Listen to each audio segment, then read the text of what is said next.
Ready నేను చెప్పే వినిపిస్తున్నా పొద్దుగాలేమో అన్నావు నువ్వు రా బిడ్డ నీ అంత చూస్తా నిలబెట్టి కొంటా నిన్ను ఏమనుకుంటున్నావు ఏంది మందు దొరకదా బిరాండి షాపులు లేకుంటే ఏంది మందు కొనాలంటే బిరాండి షాపులే కావన్నా కేసీఆర్ సార్ మెదడు సూపర్ కంప్యూటర్ లెక్కనే పనిచేస్తున్నట్టున్నదిలో తెలంగాణ పబ్లిక్ బతుకులను ఎట్లా బాగు చేయాలి వాళ్ళని ఖుషీలు ఎట్లుంచాలని ఇరాం లేకుండా ఆలోచన చేస్తున్నాడట.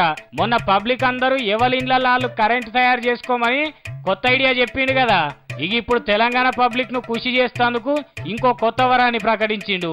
రాష్ట్రంలో ఏ మూలకు పోయినా తాగేటోళ్ళకి ఏ లోటు రాకుండా బీర్లు కోటర్లు ఎవరికి ఏది కావాలన్నా వైన్స్లన్నీ ఫుల్ స్టాక్ తో నింపి పెట్టాలి.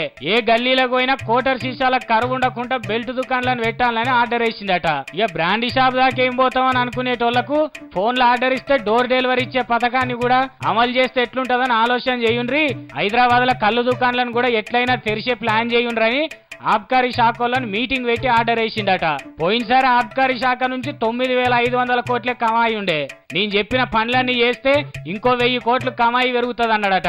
అంటే ఒక్కటే దెబ్బకు 2 పిట్టలు అన్నట్టు. ఇటు పబ్లిక్ కు సేవ చేసినట్టుంటది, సర్కార్ కమాయి కూడా పెరుగుతుంది. కానీ గిసొంటి ఐడియాలు సీమాంధ్ర సిద్ధాంతి చంద్రాలకు తెలవక బెల్ట్ దుకాణాలు అన్ని బంద్ చేస్తామన్నాడు. ఇంత కూడా తెలియలేదు. అన్ని మూసుకొని కూర్చుంటే పబ్లిక్ ఏం పని ఉంటది, సర్కార్ ఏం పనులు చేస్తున్నది, ఇచ్చిన హామీలు ఎంతవరకు అమలు చేస్తున్నదని ఆలోచన చేస్తారు.